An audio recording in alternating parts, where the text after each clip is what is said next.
out there. I'm here once again, your guide Miss Upashna, for a better understanding of the Tempest.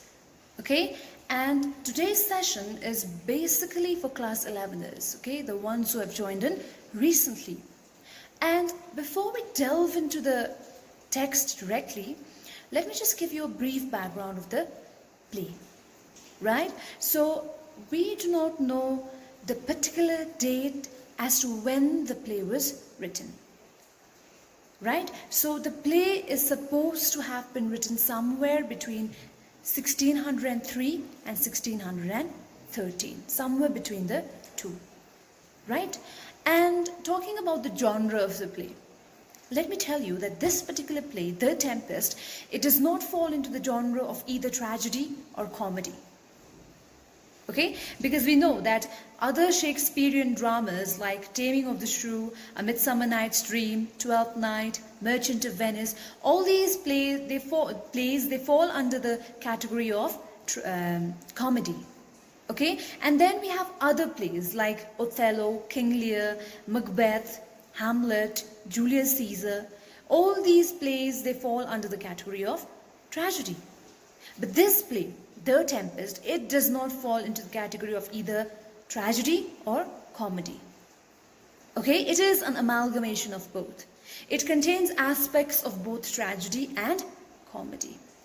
Right? So we call this a tragi-comedy, since it is an amalgamation of both. Right? And you can also call this a dark comedy. To give you another example of a tragic comedy would be another Shakespearean play entitled as Measure for Measure. Even that is a tragic comedy. Okay, so you have to keep this in mind, that this particular play is not a tragedy, is not a comedy completely, but rather it is a tragic comedy. Alright, so having said that, I think we should start the text. So today we will start with Act 1, Scene 1. Right? So let's do it. So, The Tempest, Act 1, Scene 1. A tempestuous noise of thunder and lightning heard. Enter a ship, master and boatswain. So Act 1, Scene 1 of the play is set. What is the setting now? Let's see, okay? It is set in the middle of a sea.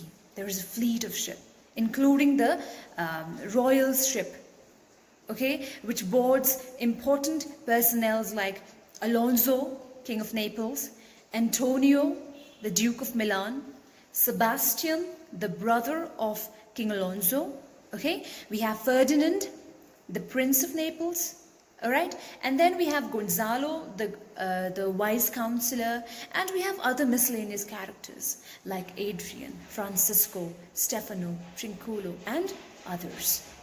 Okay, so there is a tempestuous storm. So now you have to set your imaginations at work.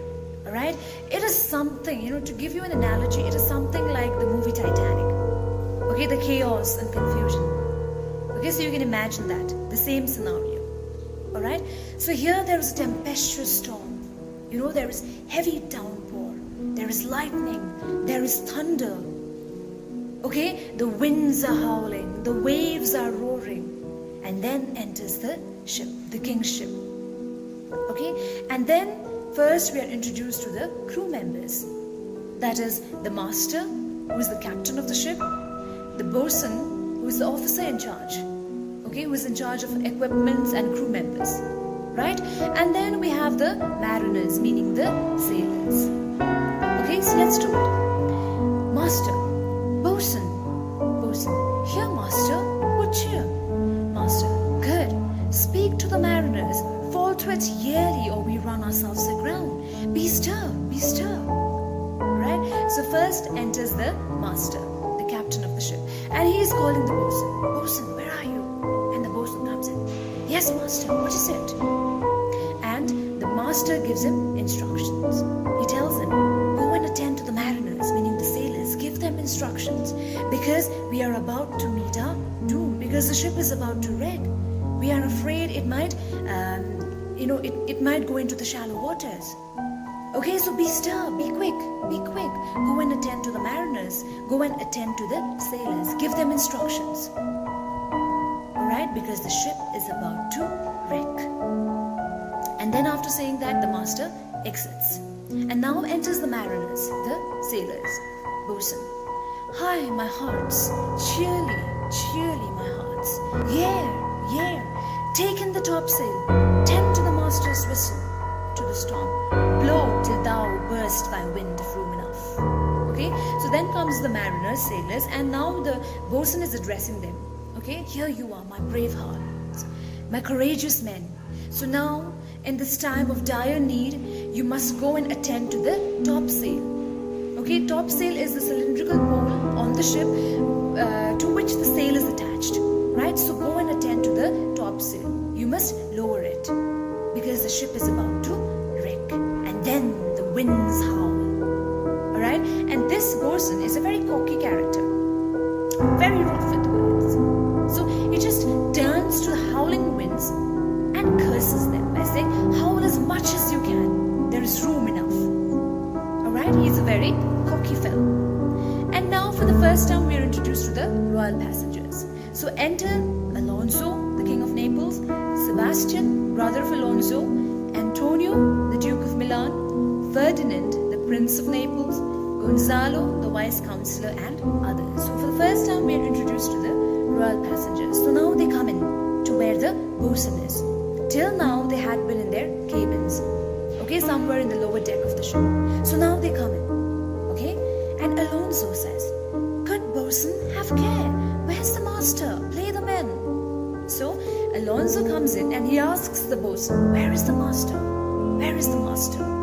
Obviously, when you are on a ship and the ship is about to wreck, obviously you will want to know where the captain is, okay, so Alonso is asking the bosun, where is the master, where is the master? And then the bosun says, I pray now, keep below. So the bosun just looks at him and tells him, I pray you, please go to your cabins. You're not supposed to be here. It's not safe here. So run to your cabins. And then Antonio says, where is the master, bosun? So now even Antonio asks the bosun where the master is, where the captain of the ship is.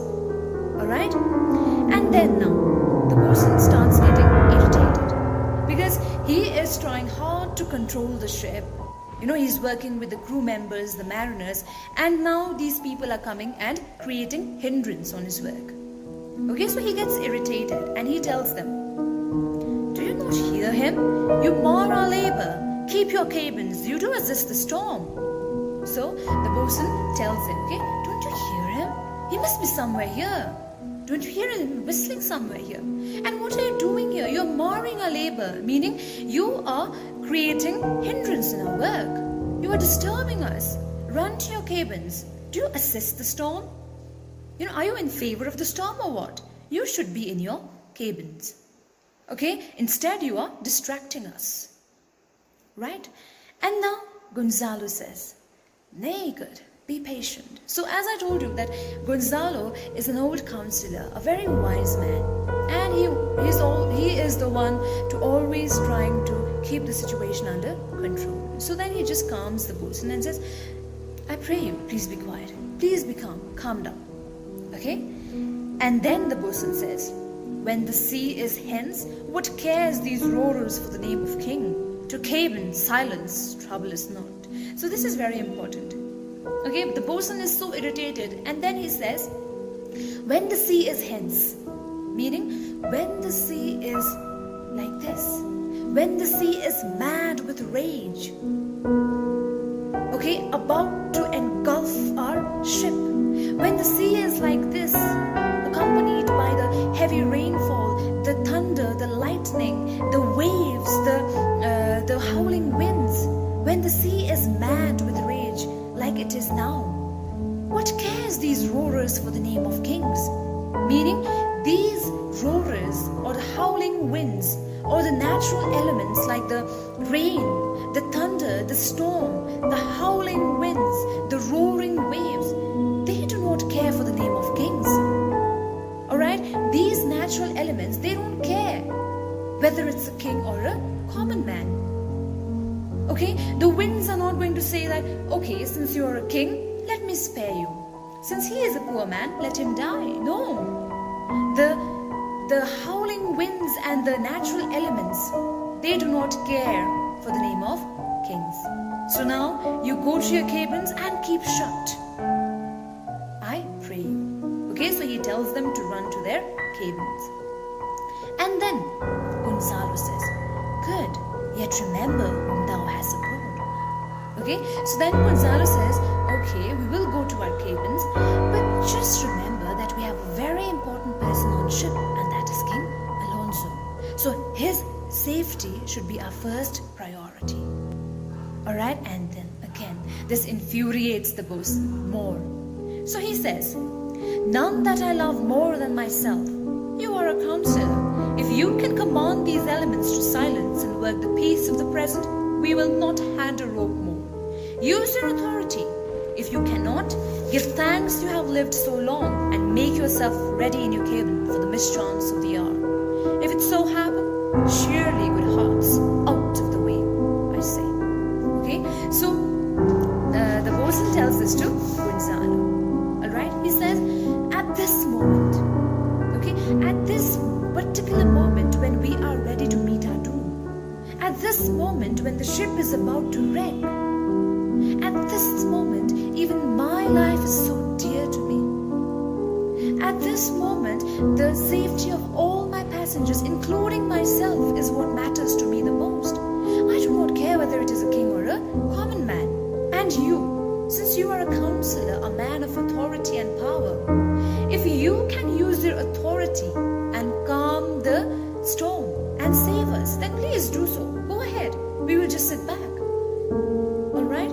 But if you cannot do that, then please keep shut and thank God that you are alive till now. So now go to your cabins.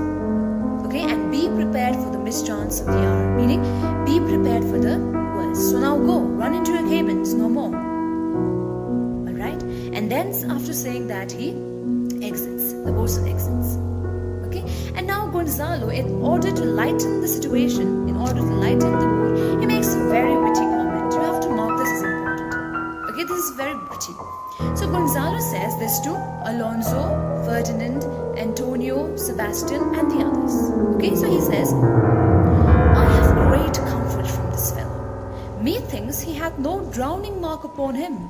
His complexion is perfect gallows. Stand fast, good fate, to his hanging. Make the rope of his destiny our cable. For our own doth little advantage. If he be not born to be hanged, our case is miserable. Okay? So here Gonzalo makes a very witty comment. So in order to lighten the situation, he says, you know, my friends, I have a very strong feeling. You know, I have a gut feeling. Whenever I look at this person, the bosun's face, I have a strong feeling that he is not going to die here, drowning. Because there is no drowning mark on his complexion, on his face. I don't see any drowning mark on his face. When I look at him, it doesn't appear to me that he is going to die drowning. His complexion is perfect gallows. Meaning, when I look at this person's face, I am sure, you know, I am so sure that he is going to die on the dry land. In the gallows, meaning by hanging. So don't you worry, friends. Okay, because I am sure, I have this gut feeling that this person, this bosun, is not going to die here drowning, because his face is so suitable for the gallows. Okay, that he is going to die by hanging. So that means that even our fate is safe. Alright, so he tells this to his friends. And then they exit. Okay, the royal people exit. So now enters bosun again, and now he is giving orders to the mariners. Bosun, down with the topmast, yeah, lower, lower, bring her to try with main course. A cry within, a plague upon this howling, they are louder than the weather or our offense. And now the bosun is addressing the mariners. Remember, the mariners are working on the topsail, okay? So he just looks at them and tells them, bring it lower, bring it lower, bring the topsail lower. Okay, he's giving instructions to the sailors. And then a cry is heard within. Okay, the confused alarm. Okay, chaos and confusion, because obviously the passengers are in a state of panic and anxiety. They are crying. Alright, so they are scared. And this again annoys the bosun. And then he curses them and says, you know, a plague upon these people. They are so loud. They are howling even louder than the howling winds. Alright, so he curses the people who are, crying out in agony and in anxiety. Right? And now again enters the royal passengers after a while. And this time it is Sebastian, Antonio, and Gonzalo. And again, now Bosun sees them. And now he again becomes so angry and annoyed. He looks at them and then he tells them, "Yet again? What do you hear? Shall we give over and drown? Have you made a mind to sink?" Okay, so again, you can just imagine the person is trying hard to control the ship. He is working with the mariners, giving them orders. The weather is so foul, the ship is about to wreck, and these people, the noblemen, are coming to disturbing him time and again. Okay, so he becomes so annoyed, and he just sees them coming towards him, and then he tells them, "Yet again? Again you are here? What are you doing here? Have you lost it completely? Have you made your mind that you're going to die here? What are you doing here?" Alright, so he becomes so annoyed. And this time, Sebastian, he becomes so mad with rage. He chides the bosun for talking to them in such a manner. Okay, so he scolds the bosun and says, "A pox on your throat, you bawling, blasphemous, incharitable dog." Okay, so he scolds him, he chides him and says, "A pox on your throat," meaning may an infectious disease fall upon your throat for talking to us in this manner. How dare you talk to us in this manner, you incharitable dog? Okay, so he calls the bosun a dog. He accuses him. Alright, he calls him a dog. And the bosun says, "Work you then." Okay, it doesn't matter to him. Right? And then Antonio, even Antonio is very mad with rage now. Just imagine this bosun, a common man, talking to royals in such manner. Okay, so even Antonio, the Duke of Milan, is so annoyed, and even he curses the bosun by saying, "Hang, cur, hang, you wholesome, insolent noisemaker. We are less afraid to be drowned than thou art." Okay, so he too chides the bosun and says, "Hang, why don't you hang? Why don't you just go and hang? You whoreson," meaning you born of a prostitute, you cur, you dog, how dare you talk to us in this manner? Okay, it seems like you are more afraid to die than we are. You are the one, creating such havoc. You are the one, screaming on top of your voice. You dog, you insolent noisemaker, you son of a whore. Okay, so he scolds the bosun. And then again, Gonzalo, in order to calm the situation, he says, "I'll warrant him for drowning, though the ship were no stronger than a nutshell, and as leaky as an unstanched wrench." Okay, so now Gonzalo says this to Antonio and Sebastian. "I'm telling you, I doubt that he's going to drown here. I'm telling you." Okay, although I know that presently the ship is so weak.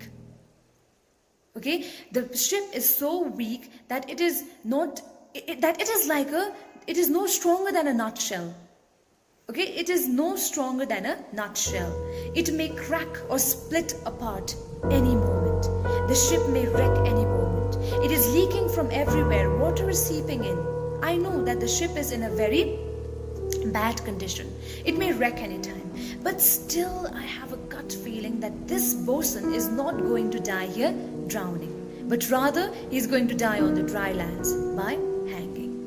Okay, so he tells this. He has this gut feeling, Gonzalo.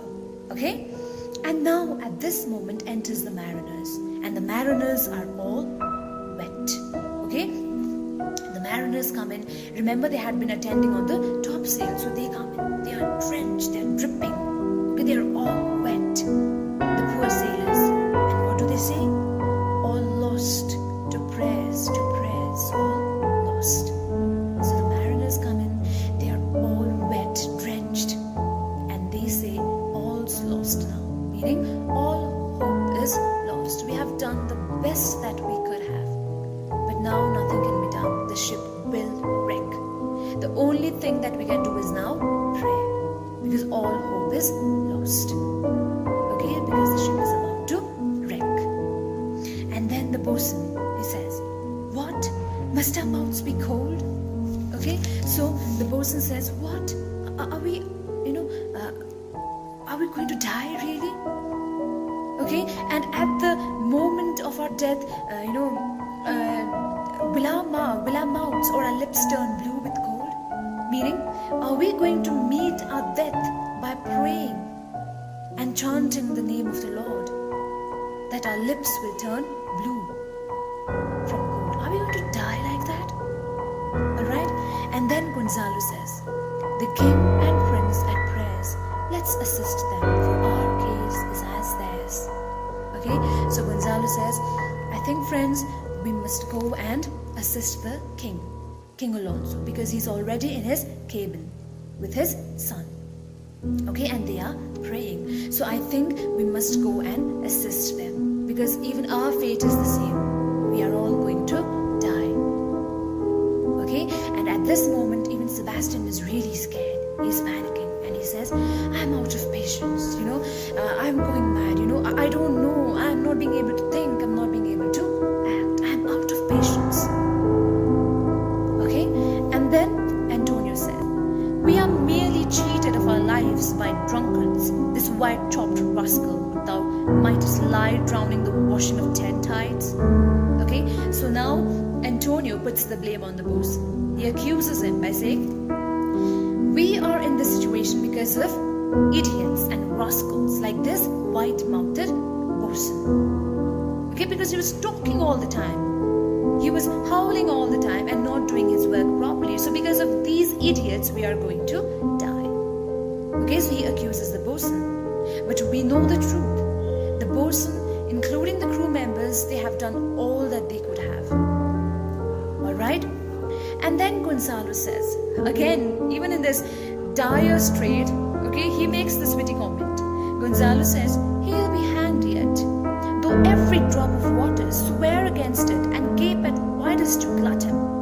Okay, so Gonzalo says, I'm telling you, he won't drown, he'll hang. Okay, even if the entire water in the sea opens its mouth wide and is ready to gulp him, but still he is not going to drown, because I am sure, I have this gut feeling that this bosun will not drown, but rather he will be hanged on the dry lands. Okay, and just then there is a confused alarm. Okay, the ship is falling apart now, right? The passengers are in a state of confusion and chaos. Okay, they are screaming, they are howling, they are crying. Alright, so there is a confused alarm within. Mercy on us, we split, farewell, my wife and children. Farewell, brother, we split. So now the ship is falling apart. Okay, the ship is wrecking. And the people are in so much chaos. They are scared, they are crying, and they are saying, mercy on us. They are praying, oh Lord, have mercy on us. We are splitting. The ship is splitting, it is breaking apart. Farewell, they are bidding farewell to each other. Farewell, my wife. Farewell, my children. Farewell, my dear brother. We split. Meaning the ship is splitting now. Alright, the ship is now wrecking. Okay, and then Antonio says, let's all sink with the king, Sebastian. Let's take leave of him. Okay, so Antonio says, let us all go, my friends, and go to our king. Let us all sink with him, meaning let us all die with our king, Alonso. And even Sebastian says, let's take leave of him. Yes, let's go. Let's go and meet our king. And then they exit. Alright, and now the scene ends with Gonzalo's speech. Okay, it's such a beautiful speech. Gonzalo says, now would I give 1,000 furlongs of sea for an acre of barren ground, long heath, brown fells, anything, the wills above be done, but I would fain die a dry death. Okay, so the scene ends with the ship being wrecked. The ship falls apart. Okay, the ship splits. The passengers are crying. They are bidding farewell to each other. Okay, the royal people, that is Sebastian and Antonio, they go to join the king. Alright, and the scene ends on a sad note.